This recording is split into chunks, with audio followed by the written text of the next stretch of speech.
Avant que la vidéo commence les amis, je tiens à vous dire que sur cette chaîne on parle que du Real Madrid et aussi je sors une vidéo par jour durant ce mois d'avril. Donc n'hésitez pas à lâcher vos meilleurs commentaires, c'est très important. Vous êtes nombreux à me suivre mais très peu à réagir dans les commentaires et moi j'attends vos commentaires. Je sais que vous pouvez commenter sur le meilleur club du monde. N'hésitez pas à lâcher vos meilleurs commentaires pour contribuer au développement de la chaîne.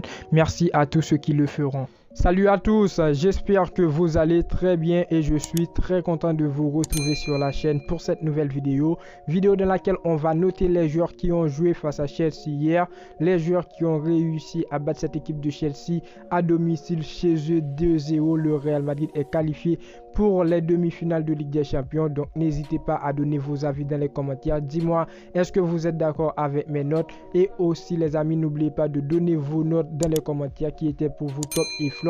N'hésitez pas, abonnez-vous sur cette chaîne, on parle du Real Madrid, actualité, on note les joueurs après les matchs, on fait des débriefs avant match et tout.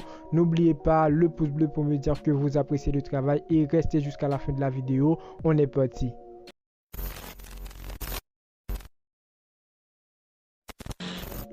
On commence directement au but où on avait Thibaut Courtois. Je lui mets un 8.5. Pourquoi? Parce que Thibaut Courtois, comme à l'aller, il a été extraordinaire. Il a répondu présent comme l'année dernière. Thibaut Courtois qui a fait la parade miraculeuse de ce match-là pour faciliter la soirée du Real Madrid. Et c'était une immense arrêt, les amis, avant la pause et qui reste le tournant de la rencontre. Pour moi, Thibaut Courtois, il a fait son travail. Il a fait très bien le job.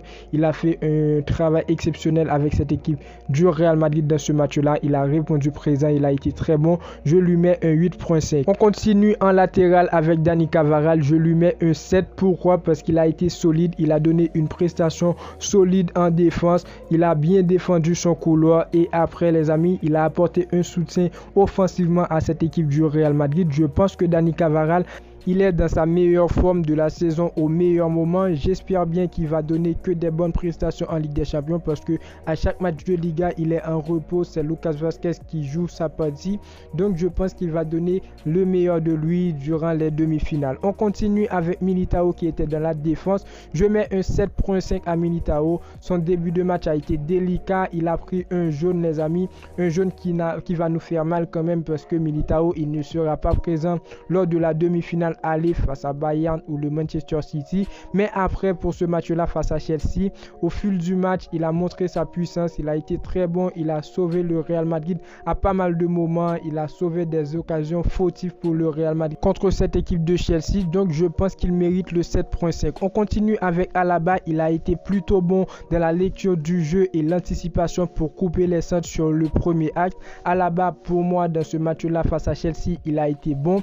Je lui mets un 6. Je lui mets un 6 et il le mérite bien. Après, il s'est fait remplacer par Rudiger, chose qui a été fait lors du match aller et aussi lors du match retour. Rudiger qui est rentré en jeu, qui a bien défendu pour cette équipe du Real Madrid. On continue avec Camavinga qui était sur le côté gauche. Je lui mets un 6.5.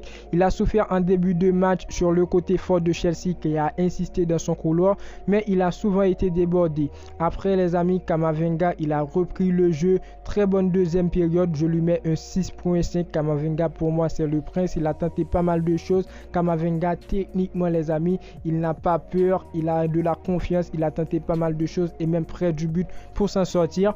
Toni Kroos qui était à la place de Tchouaméni, je lui mets un 7. Toni Kroos en tant que numéro 6, il a donné un match avec beaucoup de maîtrise. Il n'a pas perdu un ballon au milieu de terrain et aussi il a vraiment travaillé défensivement, les amis. Il est lui aussi dans une grande forme et au meilleur moment de la saison. Pour moi, Toni Kroos, il a été très bon dans ce match-là et je lui mets un 7. On continue au milieu de terrain avec Luka Modric. Je lui mets un 6.5, une prestation avec un peu moins de constance de la part de Luka Modric. Pour moi, Luka Modric, il a montré peu de choses dans ce match-là, ce qui est normal parce que dans la tête, comme je l'ai dit bien les amis, on savait déjà qu'on était qualifié face à cette équipe et de Chelsea. On était oui à l'extérieur chez Chelsea, mais Luka Modric, il n'a pas tenté de grandes choses. Il a joué tout simplement et je lui mets un 6.5. Pour moi quand même, il a donné quelque chose de bon, il a apporté quelque chose de bon dans ce match-là. Luka Modric, il a joué un bon match à mon égard. Valverde aussi au milieu de terrain, je lui mets un 9. Il est terminé homme du match sans avoir marqué. Valverde qui a délivré une passe décisive à Rodrigo. Rodrigo aussi qu'on va reparler dans cette vidéo. Rodrigo, il a marqué deux buts les amis.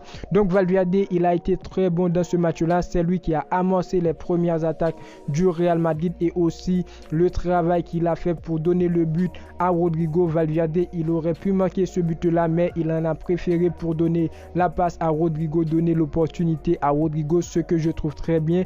Pour moi, Valverde, il a été immense dans ce match-là, les amis, et on le voit bien. Lorsque Valverde, il a de l'espace, il montre vraiment de quoi il est capable avec cet effectif du Real Madrid. On continue dans le secteur offensif avec Rodrigo, je lui mets un 8. Rodrigo qui a encore frappé, il a marqué 2 buts. Il a été pour moi vraiment dans la construction du premier but du Real Madrid et c'est ça les amis, il est à la finition, c'est lui qui a déclenché tout cela et après il a offert un doublé. Un doublé pour moi, il a été très bon, il a été meilleur offensivement du Real Madrid pour ce match-là face à Chelsea. Il a montré de bonnes choses, il a tenté pas mal de choses comme j'ai bien dit dans la vidéo débrief, n'hésitez pas à aller voir la vidéo débrief. Rodrigo pour moi, je lui mets un 8, il a été bon. Karim Benzema dans le secteur offensif, pour moi Karim Benzema, je lui mets un 5. Pourquoi? Je dis pas que Karim Benzema, il était vraiment pas capable de jouer, mais Karim Benzema, il n'a pas été à son meilleur niveau dans ce match-là et je le comprends parce qu'on a quand même la demi-finale à jouer face à Manchester City, face au Bayern Munich, ce serait l'un d'entre eux. Donc ce serait un match très compliqué. Karim Benzema qui a grimacé lors de la première période et ensuite s'est fait remplacer par Carlo Ancelotti.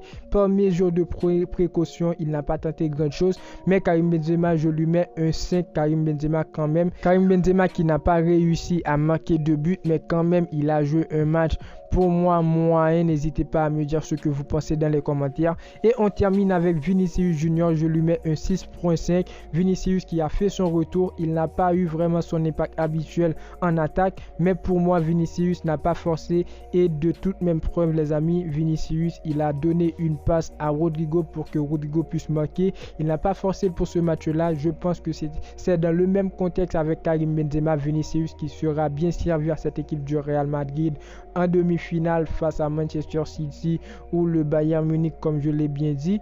Donc voilà, Vinicius pour moi de ce match-là, il a été correct. Il a joué un match acceptable comme Vinicius qui est de retour. Vinicius qui avait une gêne, c'est normal qu'il a peur de blesser. Mais Vinicius pour moi, il a joué un match et il mérite un 6.5. N'hésitez pas à me dire ce que vous pensez dans les commentaires. Donc pour la suite, on va affronter le Bayern Munich ou le Manchester City. J'aurais bien aimé affronter le Bayern Munich en demi-finale, mais ce serait peut-être le Manchester City parce qu'ils ont battu cette équipe de Bayern 3-0 à domicile. Je pense que Manchester City, ils vont passer. C'est l'une des équipes favoris pour cette Ligue des Champions et j'espère bien que cette équipe du Real Madrid va tenir en phase 2. N'hésitez pas à me dire ce que vous pensez dans les commentaires. N'oubliez pas les amis de noter les joueurs. Dis-moi, est-ce que vous êtes d'accord avec moi pour les notes?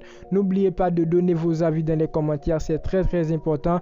La vidéo touche à sa fin. N'oubliez pas le pouce bleu pour me dire que vous appréciez le travail. Abonnez-vous, activez la cloche de notification pour ne pas manquer les suites des vidéos à venir. Et moi, je vous dis à très bientôt pour une toute nouvelle vidéo. Ciao, ciao.